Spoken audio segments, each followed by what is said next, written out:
तो कहानी शुरू होती है पॉल नामी एक ट्रैक्टर को दिखाते हुए। वो बहुत सही लड़का था। पॉल प्रोग्रामिंग का चैंपियन था और ऑफिस में भी उसकी परफॉर्मेंस सबसे अच्छी थी। उसने जो प्रोग्राम डिजाइन किया था उसकी वजह से आज उसे प्रमोशन मिलने वाली थी, लेकिन उसके साथ धोखा हो गया और बॉस ने उसकी जगह किसी और को प्रमोट कर दिया। देखकर उसे इतना गुस्सा आया कि उसने फौरन जॉब छोड़ दी। लेकिन उसे इसका ज्यादा दुख नहीं हुआ, क्योंकि इस जॉब से निकलते ही उसे एक और बहुत अच्छी ऑफर मिल गई। जो जॉब थी सिंगापुर की एक कंपनी में। वहाँ पे सैलरी भी बहुत ज्यादा थी और प्रमोशन के चांसेस भी ज्यादा थे। इंटरव्यूज करने के लिए एंडी नाम का एक लड़का उनके मुल्क आया हुआ था, जो पॉल के साथ एक दो लोगों को और सिलेक्ट करके अपने ही साथ सिंगापुर लेकर जाने लगता है। प्लेन में उसने पॉल से एक बहुत ही अजीब काम करने को कहा। प्लेन में बैठे सभी लोगों के फोन हैक करने को कहा, जिसे पॉल ने कर भी दिया, ये समझते हुए कि शायद एंडी उसका टेस्ट ले रहा होगा। ये लोग फाइनली सिंगापुर पहुंच जाते हैं, जहां पहुंचते ही कुछ गुंडों ने पॉल और उसके साथी के ऊपर हमला कर दिया। हमला करते ही उसके मुंह पे कपड़ा चढ़ा दिया गया था। कुछ तो गड़बड़ी थी यहाँ पर। आंखें बंद होने से पहले उसने इन गुंडों के साथ एंडी को भी देखा था और उसी लम्हे वो समझ गया था कि जिस जॉब की लालच में वो यहाँ तक पहुँच गया है वो जॉब जरूर एक स्कैम है। खैर, जब पॉल और उसके साथी की आंख खुली तो वो एक दूसरे मुल्क में थे।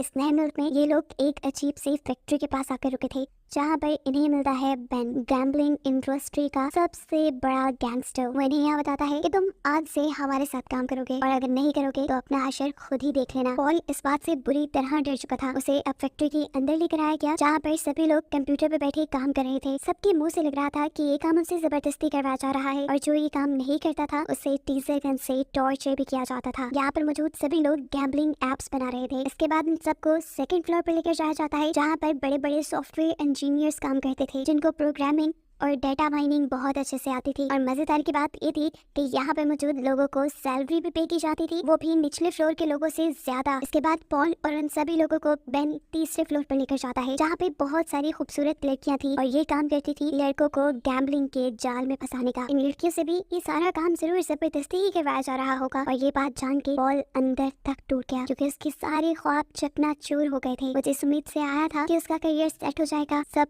खत्म हो गया। पॉल किसी तरह यहाँ से भागने की कोशिश करता है, लेकिन इससे पहले कि वो भाग पाता, पीछे से एंडी उसका इरादा भांप कर उसे टांग मारते हुए नीचे गिरा देता है और फिर बंदूक दिखा के धमकी देता है, अगर तुमने यहाँ से भागने की कोशिश की तो तुम वैसे ही मारे जाओगे। खैर, अब रात हो गई थी। पॉल और उसके साथी को जो सोने का कमरा दिया गया था वो किसी जेल से कम नहीं था। जगह जगह चूहे दौड़ रहे थे, जिनकी वजह से यहाँ किसी को नींद नहीं आती थी। अभी वो इन्हीं चीजों से जूझ रहे थे कि दोबारा यहाँ उसके सामने एंडी आ जाता है, जो उसे फोर्स कहता है कि चलो अपने घर कॉल करो और ये कहो कि यहाँ सब कुछ बिल्कुल ठीक है, ताकि तुम्हें ढूंढते हुए पुलिस न आ जाए। और हाँ, याद रखना, कोई चालाकी करने की जरूरत नहीं। अपने घर वालों को ये भी बता देना यहाँ सिग्नल्स का इशू है, ज्यादा बात नहीं हो पाएगी। पॉल ऐसा करना नहीं चाहता था, लेकिन एंडी ने जब उसे टॉर्चर करने की धमकी दी तो उसने मैसेज कर दिया। इसी दौरान वो देखता है कि एक आदमी को बहुत बुरी तरह से बांधकर मारा जा रहा था। आसपास के लड़के उसे वजह बताते हैं कि इस लड़के ने आज यहाँ से भागने की कोशिश की थी। और ये देखते हुए पॉल के जहन पे जो ये ख्याल चल रहा था कि वो जल्दी यहाँ से भाग जाएगा, वो भी सारा खत्म हो गया। अब अगली सुबह जब ये लोग काम पे आते हैं तो एंडी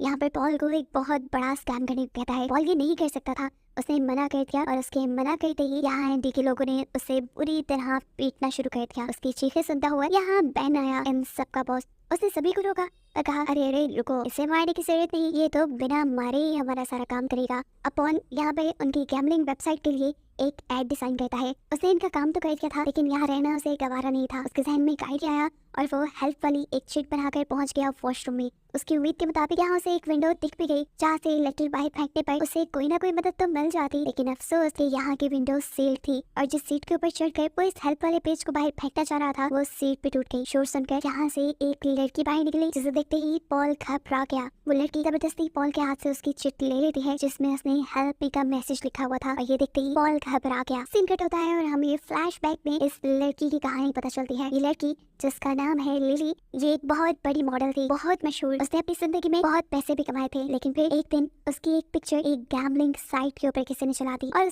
लिली के बॉस को लगा कि ये लिली की इजाजत से हुआ है। अब क्योंकि बॉस ने उसके साथ कॉन्ट्रैक्ट किया हुआ था कि उनकी एड्स के अलावा लिली की फोटो कहीं पे भी नहीं चलेगी, तो ऐसे कॉन्ट्रैक्ट टूट गया और लिली को जॉब से निकाल दिया गया। वो काफी परेशान थी। इसी सब में उसे उसके एक दोस्त ने जॉब बताई, जिसमें उसे अच्छे खासे पैसे मिल रहे थे। लिली ने बिना कुछ सोचे समझे हाँ कर दी और अगले दिन उसके बताए एड्रेस पे इंटरव्यू देने पहुंच गई। यहाँ आकर उसे पता चला कि उसे तो बोल्ड शूट करना पड़ेगा। ये चाहते ही वो फौरन होटल से भाग गई लेकिन उसका दोस्त उसे वापस लाने के लिए उसके पीछे पीछे गया और जब उसके दोस्त ने उसके साथ जबरदस्ती करने की कोशिश की तो लिली ने उसे थप्पड़ मार दिया। इतनी देर में यहाँ पर लिली की दोस्त भी आ चुकी थी, जो सात्विक को पुलिस की धमकी देते हुए लिली से दूर कर देती है और लिली को लेकर आती है अपने घर पर, जहाँ पे उसकी मुलाकात होती है एंडी से। एंडी भी उसके लिए एक जॉब ऑफर लाया था जिसमें पैसे भी अच्छे मिल रहे थे और जॉब भी काफी आसान थी, और क्योंकि ये उसके दोस्त के रेफरेंस से थी तो इतबार का तो ज्यादा मसला ही नहीं था। उसने फौरन इस जॉब के लिए हाँ कर ली और फिर एंडी लिली जैसे ही कई मॉडल्स को लेकर इस गांव में आया, जहाँ आते ही इनसे इनके मोबाइल, पासपोर्ट और पैसे सब कुछ छीन लिया गया। और तब लिली को ये पता चला कि उसके साथ एक बहुत बड़ा स्कैम हो चुका है। यहाँ आकर उन्हें जॉब दी गई कि वो लड़कों को गैम्बलिंग में